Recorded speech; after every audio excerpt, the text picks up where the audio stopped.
Isang mula na mo ron chumena matagni ko ni rongo ni bibo ko matagni ke misa po. Niya na isang mula na sero ko ni sana. Chumena kino na mo ron chumay. Tu na sile. Isang mula oyo Mr. Ben. Kela po? Na magkikira ni bibo mataka mo ni chikira mo ron buka may na ono kinadiwa na Bula FM. Ang pala.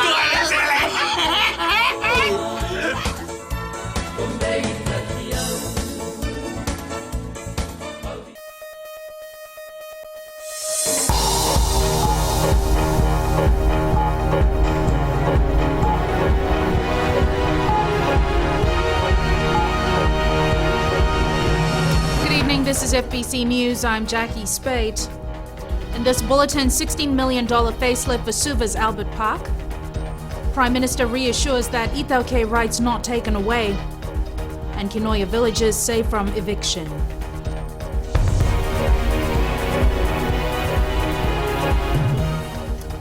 The $16 million redevelopment of Albert Park in Suva is underway. Prime Minister Vorenge Bainimarama officiated at the groundbreaking ceremony this morning, reminiscing on the long and proud history of the site. Edwin Nund reports. With that begins the facelift of a site that's been the social and ceremonial hub of Suva for 130 years, the site of the Hibiscus Festival since 1956 and the scene of many great events in our history.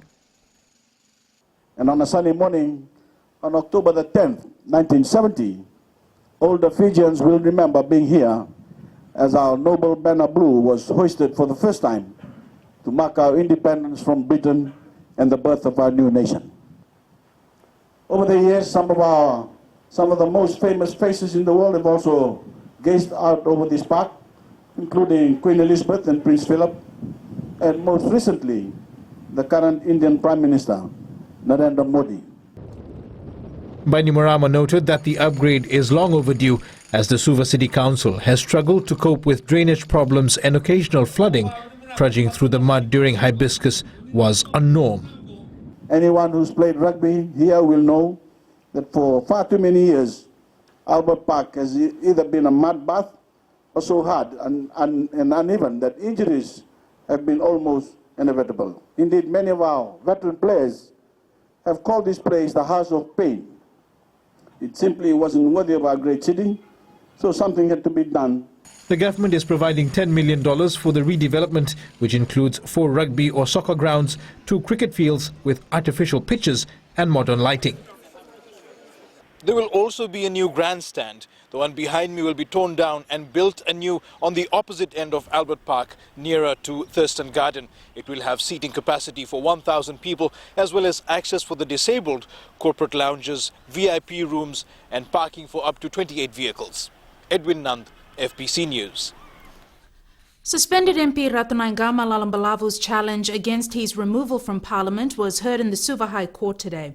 The case deals with the powers of the Speaker of the House, Dr. Chico Luveni, her constitutional duties and the rights of the opposition Member of Parliament. Presiding Judge Chief Justice Anthony Gates was informed that the originating summons filed by Ratanaingama will be withdrawn and a constitutional redress be heard in the next court sitting. Solicitor General Sharvada Sharma is representing Dr. Luveni, while Queen's Counsel Julian Moti and Suva lawyer Simeone Valini Tambua are representing Ratanaingama. Justice Gates ordered that the amended motion by the plaintiff be filed within 7 days, and both parties have to consider their positions. He also informed all parties to prepare themselves for full argument. Fiji will support India as it lobbies for a seat on the United Nations Security Council. Prime Minister Vorenge Bainimarama made the announcement while officiating at a function in Suva this morning. Relations between Fiji and India were solidified when Prime Minister Narendra Modi paid a visit to Suva in November last year. India is the world's biggest democracy and an emerging power that deserves a bigger role in global affairs, which is why Fiji intends to support India in its bid to become a permanent member of the United Nations Security Council. Fiji's High Commissioner based in Delhi, Yogesh Karan, says Prime Minister Bainimarama is also expected to visit India. A large crowd turned up at the Nasinu crematorium today for the funeral rites of 2 children and their father who were found dead in their home last weekend. The deceased are 6-year-old Tanvi, her 3-year-old brother Jarrell, and their father Johiteshwar Prasad. Savaratambua has more. Relatives, friends and co-workers of Johiteshwar Prasad came to pay their last respects at the crematorium. 3 coffins carrying the bodies of Johiteshwar and his 2 children were carried to the shed where final rites were to be performed. Pranish Deolal fought back tears as he spoke fondly of his sister's family. I met him last on Friday afternoon around 5:30 to 6, in between that. When he spoke to me and he told me to go and have a visit at a place. After that, didn't met him because he was very happy for me. They didn't ever had any argument or anything in front of us. They were very happy living family. Last dinner I had was on Thursday night with them. So after that, haven't seen my sister and the kids. They are really close to me, the kids. I really miss them. But Lal's sister Karishma remains admitted at Colonial War Memorial from injuries she sustained when she was attacked by her husband last Saturday morning. Neighbors found the bodies of Johiteshwar and the 2 children in what appears to be a case of murder-suicide. As the families grieve, police are trying to determine the circumstances that led to the horrific deaths of 3 people and serious injuries to another. Sabiratambua, FBC News. Prime Minister Vorenge Bainimarama has assured everyone there is no threat to Itauke land. He made the comment in Tavayuni yesterday. Ritika Pratap reports. Prime Minister Vorenge Bainimarama says his government has strengthened the rights of Itauke in the 2013 Constitution. I urge every Itauke to read the truth for yourself in our Constitution, our supreme law, that we have transferred into the Itauke. He says the government is helping protect Itauke land as well as help the Itauke to benefit from land a lot more when they lease it to other Fijians. Not a single inch of Itauke land has been lost under my government before the election, under the Constitution or under the Fiji First government. It's the law. In fact, it is because of this Constitution and the government that the Itauke today are more empowered than ever before. The Prime Minister reminded the landowners that there is a $10 million fund that the Itauke can access to upgrade land before it is leased out. Hear me carefully, there is no threat. And not only are we protecting Itauke land, we are helping the Itauke to benefit from it a lot more when they lease it to other Fijians. You don't earn money from leaving your land idle. Bainimarama urged everyone to read the Constitution and see the protection of Itauke land and the Itauke way of life, as well as the social and economic rights that are there for the first time. Ritika Pratap, FBC News. The Fiji Women's Crisis Centre recorded 37 child abuse cases between January and June this year. According to the statistics, most of the perpetrators are known to the victims. Eleanor Tarangaiviu reports. Of the 37 child abuse cases, 14 were for sexual abuse, 4 physical abuse and 3 emotional or verbal abuse.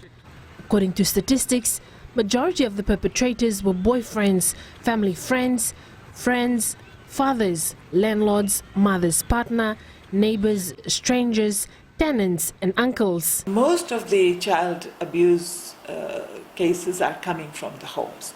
If we talk about emotional abuse, a lot of it is in the home. Some of it is also coming through the internet, where there is bullying of children and young people. It's coming from there. Physical abuse definitely from home and from schools. Sexual abuse, most of it is from people the child knows, either relatives or neighbors or teachers or priests or people like that. So mostly it is from people that they know, where there's familiar surroundings and known surroundings. Of the 37 cases, 32 reports were by females and 5 males. Their ages ranging from 3 years to 17 years of age.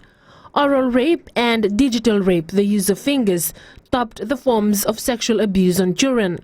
Ali says a lot of cases still go unreported because of the fear of victimization. We believe that, that the majority of cases are not reported. The majority of cases actually are not reported, but definitely there is an increase in reporting.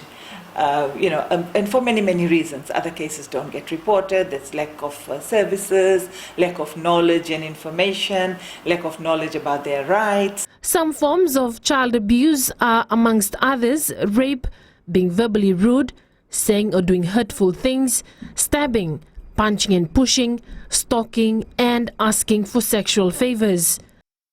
21 of the 37 cases were recorded at the FWCC Suva Center, 5 in Ba, 6 in Nandi, 4 in Lambasa, and 1 in Rakiraki. Eleanor Turangaivu, FBC News. Coming up after the break, revived Carnival attracts thousands to Nausori.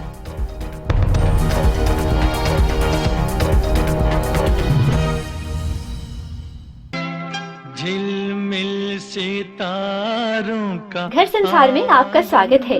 आपका अपना छोटा सा स्वर्ग, जहाँ प्यार भरे रिश्ते पलते हैं, जहाँ हेल्थी रहने की सलाह दी जाती है, जहाँ हम आपको और भी सुंदर बनाते हैं और जहाँ स्वाद की सौगात भी है। नमस्कार, मैं हूँ पल्लवी। सोमवार से शुक्रवार 9 से 12 तक रेडियो फिजी 2 देश की धड़कन पर घर संसार में शामिल रहिए मेरे साथ। ऐसा सुंदर सपना अपना।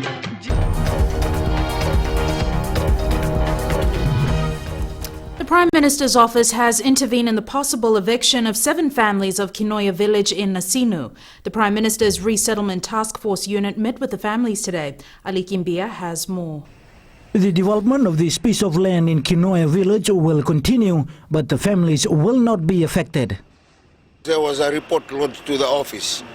When we came and inquired, our concern was we were told that they are going to evict these people from here and the bulldoze will bulldoze this area. When we came, we were given the answer that this piece of land was leased out to one of the somebody, which was everything that legal document was in place. So we then asked the TLTB and Lands Department and this the owner of the lease to come here this morning. Villager Walamindo Soko, who was told to evacuate the land by the landowners of Kalambu, says they are not aware of the development that will take place. I did not agree to this development because this piece of land is, according to the signature I have, 10 acres was already given to us. However, at a meeting this morning, the developer, who did not want to be identified, showed up with all the legal details that he has bought the piece of land and the approval was given to continue the development of the land. We're still waiting for the Lands Department and that regarding the map that we have in the office, that this piece of land is, most of this area is a government lease. So we will determine that one. But in the meantime, there is a legal document. It is understood a carrier company bought a piece of land within the area and it plans to develop a carrier stand. Ali Kimbia, FBC News. Members of the public will be able to contribute to the formulation of the 2016 national budget through public consultations and written submissions. A series of public consultations will begin soon.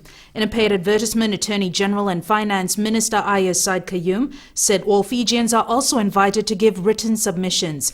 The Finance Ministry has begun preparations for the 2016 national budget, which will be delivered on Friday, November 6th. Written submissions will be accepted until Friday, August 21st. Election officials from the region have gathered in Nadi to discuss current democratic processes and institutions in the Pacific. The participants are expected to assess concepts that are emerging in the Pacific to develop a picture of development for democracy in the future. The two-day workshop is organized by International IDEA and the Varieties of Democracy Institute. Supervisor of Elections, Mohammed Saneem, says elections in the Pacific are posing numerous challenges that the election management bodies have to deal with. International IDEA to study the Pacific and to publish materials to assist other persons or organizations to understand the context better. The more on-the-ground reality is reported in studies, the greater understanding the world will have about the Pacific. International IDEA is an intergovernmental organization that supports sustainable democracy worldwide. The newly refurbished IWA Lao ward at Colonial War Memorial Hospital in Suva has opened today. The ward will provide access to modern health facilities for women's health. Julie Vatwaliwali reports. Weeks of renovation and upgrading of the ward has culminated in a grand opening with President Ratu Epeli Nailatikau as chief guest. The refurbishment and the equipment of the Lao ward was well in excess of $100,000. The new medical equipment ordered will enable life-saving monitoring and care for women in this ward. In addition to the refurbishment, the International Women's Association donated new equipments, including ECG machine, wheelchairs and emergency trolley. CWM Medical Superintendent Dr. Chemesta Tundravu says the ward is a step forward for patients and staff. It adds towards the healing process when patients and their relatives come and spend days and weeks in a situation like this, and they have to live in here. It helps the healing when they look around. The environment is clean, it's pleasant, it's safe, not only for them but for the staff who work here as well. The refurbishment was fully funded by the IWA. Julie Vatwaliwali, FBC News. The Vodafone Tambara Carnival has attracted people from all walks of life since it started on Saturday. The carnival, which was revived after 12 years, has brought together people from the 3 provinces of Tailevu, Rewa and Naitasiri. Eleanor Tarangaivu reports. Appropriately themed, safe and resilient community, the Vodafone Tambara Carnival aims to promote bridging the divide between people from all walks of life for the people in the 3 provinces. And this has been witnessed during the carnival. We want to bridge the gaps that, way back once that was there. And we have witnessed that we are trying to bring cultural and racial harmony also through this festival. The carnival is being held to help support police bring down the crime level in Nosori and help Nosori Town Council in beautifying the town. To get to do all this noble work, we need some form of charity. And then we decided, okay, why not we revive Tambara Carnival, which has been the last stage around 12 years ago. So basically we have brought back Tambara Carnival after 12 years. Apart from the usual food and entertainment at Syria Park, there were also information booths from various government agencies. Some major attractions are the Ministry of Agriculture booth, which is providing information to farmers on different farming techniques, as well as the Tertiary Scholarship and Loans Board booth, which is creating awareness to students about the loan and scholarship scheme. 22-year-old contestant Akineta Mode is using the carnival platform to speak out about child abuse. I'm standing on behalf of the voiceless out there to actually voice out to them that never to look down on themselves and never think that whatever they go through in life will ever put them through places where they wouldn't evolve. With the final touches being made to the main stage for tonight's Mbongini Sotavata, organizers are expecting a record turnout, with entertainment being provided by FBC's very own Mbatini Tanoa. Eleanor Turangaivu, FBC News. We turn to sports now, and here's Jamie with news from the Flying Fijians' win earlier today. Nakajaki, that's right. Fiji has secured a PNC final showdown after beating Japan this morning. We take a look at that after the break, and we hear what local football pundits have to say about the BOG starting tomorrow. Details coming up.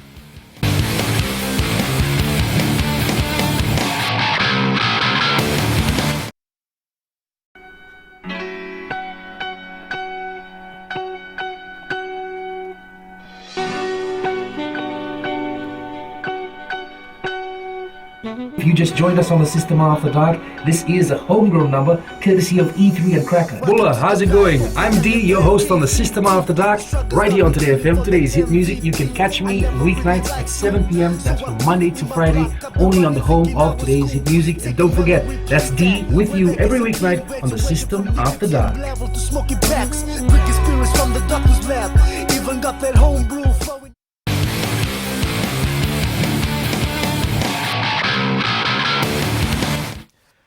The Vodafone Flying Fijians will play Samoa in the final of the Pacific Nations Cup. This after working overtime to beat Japan 27-22 this morning, while Samoa scored a last-minute try to beat Canada 21-20. Fiji raced to a 24-9 lead at halftime, but Japan launched a strong comeback in the second half, with Fiji only managing a penalty. Fiji's efforts were also hampered when it lost Leone Nakarawa and Kampizi Maafu to yellow cards in the last moments of the match, resulting in the side finishing the game with 13 men. I was really pleased with the resolve of our team to defend their line, especially in the last 5 minutes of the game when we had players in the sin bin. That they showed great heart and great desire to hold the Japanese out, and we were under huge pressure. Yeah, in the first half we started off well, and in the second half few discipline issues cost us 2 yellow cards, and the boys dug in. We managed to come out with a win, which is the most important thing. And we'll go back and we'll view that game moving forward. Another PNC results from today. USA lost to Tonga 33-19. The final between Fiji and Samoa will be played on Tuesday. With the Battle of the Giants title evading Lautoka football for over 30 years, the task of reclaiming it again won't be any easier for the Blues this year. Drawn into a tough pool for the 2015 BOG, the side face an uphill battle beginning in Nausori tomorrow, but are confident its preparations will pay off. Josephina Vula reports. Pulled with teams such as Suva and Nadi at this year's tournament, Lautoka is leaving no stones unturned in preparations for its first match. It's a pool of death which Lautoka is on. We'll be playing each game as a final, and the preparation is going well, and we'll battle for the Battle of the Giants tomorrow. Starts tomorrow. Kadir says they have been constantly reminding the players of how crucial winning the title is for the team. These players who are playing now, they were not even, I think, born when the Lautoka brought the last glory. So I hope they bring the glory back to Lautoka. The team has been working on their key areas in the past few training sessions and believe come game time they should be ready. We have to work on our defense, and which coach is working on at the moment. And I think we have solved the problem. Lautoka is pooled with Suva, Tailevu United Siri and Nandi in Pool B, and plays Tailevu United Siri at 1 p.m. tomorrow. Josephina Vula, FBC Sports. Ratu Dakambau Park is all set to host the 2015 Inc. Mobile Battle of the Giants tournament. Officials say the ground is in top condition and ready to cater for the top 8 premier teams in the country. For motorists who are concerned about traffic and parking in Nausori, plans are in place to ensure this runs smoothly this weekend. There are 3 car park stations made available for the public. It is ground number 2, weather permitting, Sila Secondary School, and also Coconut Mark. And these parks will be well identified and well mapped out and at various locations. But here the league has finished in June, so the team has got they had a lot of time to prepare, and this is why the competition will be very tough, because like the CEO said, a lot of players have been exposed to international matches. Lautoka will take on Tailevu United Siri in the opening match at 1 p.m. tomorrow. Now, a lot is being said about who may or may not make it through the BOG, and the close level of competition amongst the top 8 makes it even harder to pick out a sure winner. So today, Rohit Deo spoke with 2 local football pundits and got their views of what to expect in the tournament. The wait for thousands of football fans will finally be over tomorrow when the Inc. Mobile Battle of the Giants tournament kicks off in Nausori. PGFA Technical Director Ravinesh Kumar says the age group players just might prove to be the X factor in the teams they play for. Especially the under-20s, this will be their first tournament this year. Yes, this will be their first tournament this year. They did not play in the Fiji Fest. And these under-20 players have gained a lot of experience, playing about 9 international matches, including the games at the World Cup and the friendly matches which we played against Mexico and Colombia. Voice of Soccer in Fiji, Raymond Stoddart, says a number of teams have proven to be lucky at the venue. Ratu Dakambau Park is a favorite ground for Nanronga, Rewa, Suva, Nendi and Ba. So everybody is in contention for the title. Stoddart has also picked the host with two Western Giants as favourites for this year's title. So on paper, Nandi looks the favourite. Rewa as the reigning champions with a number of under 23 and under 20 players also look good. But the silent giant in this is Bai. Kumar says it will be difficult to separate the teams as all have been preparing well. Due respect to all the teams, I would say everybody will come in fully prepared, and all the teams will be coming in for one mission to perform well. Right. And I would say we have been monitoring teams, what they are doing, what type of preparation they are doing, and camping and other stuffs. I would say all the teams will be very good. The competition level will be very good in this tournament. The men in black have won the title 16 times, host Rewa 6 times, while the Jet Setters 5 times. Which district takes out the title this time around will only be known next Sunday afternoon. Rohit Deo, FBC Sports. The Fiji netball team presented the Itatau to President Ratu Epeli Nailatikau today.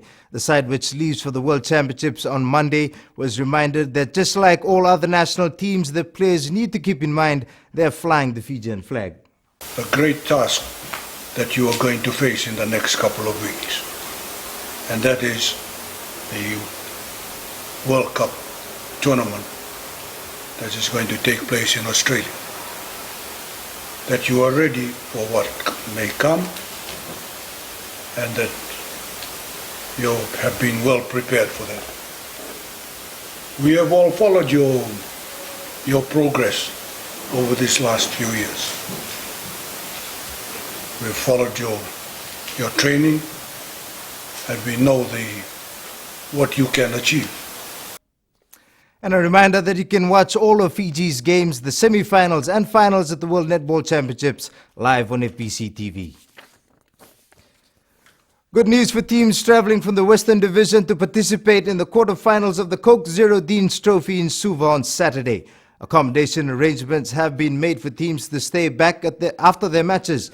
This is to ensure players get adequate rest before travelling back home. Schools that are travelling to Suva will be mostly accommodated around the schools around the peripheral of Suva.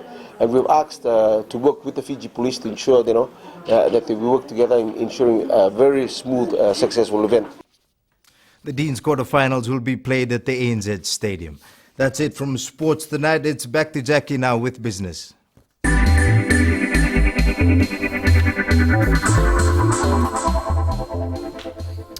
FBC Holdings Limited has announced an interim dividend of 7 cents per share.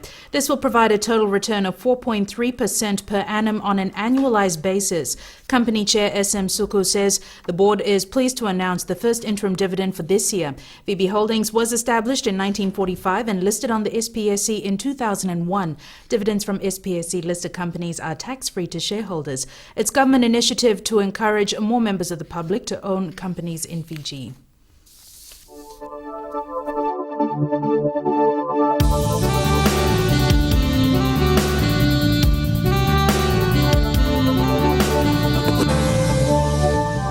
Cloudy periods with some showers were experienced over the eastern parts and interior of the larger islands. Elsewhere, mainly fine weather prevailed. A trough of low pressure with associated cloud and rain lies to the west of Fiji. It is expected to gradually move eastwards towards the group and to start affecting Fiji from later tomorrow. Conditions were a lot cooler today as maximum temperatures reached 25 in Suva and Savu-Savu and 29 in Nandi, Lautoka and Lambasa. Forecast midnight for tomorrow is cloudy periods with showers over the eastern parts and the interior of the larger islands. Elsewhere, mainly fine rain developing from the west later tomorrow and is expected to gradually spread to the rest of the group, cool at night. And the further outlook is for Saturday, occasional rain over most places. Recapping our top stories, the $16 million redevelopment of Albert Park in Suva is underway with the groundbreaking ceremony taking place today. The Suva High Court has heard that the originating summons filed by suspended parliamentarian Ratunaingama Lalambalavu will be withdrawn and a constitutional redress be heard in the next court sitting. And Fiji will support India as it lobbies for a seat on the United Nations Security Council. Now to our poll segment this week, we're asking, should more youths be encouraged to enter the local film industry? Visit our FBC website to take part. Remember, you can send us newsworthy pictures and videos on email citizenseyes@fbc.com.fj or share it with us via Facebook page, FBC News. And if you're on Twitter, follow and tweet us your news tips at FBC_news or simply hashtag FBC News. You've been watching FBC News. I'm Jackie Spade. Good night.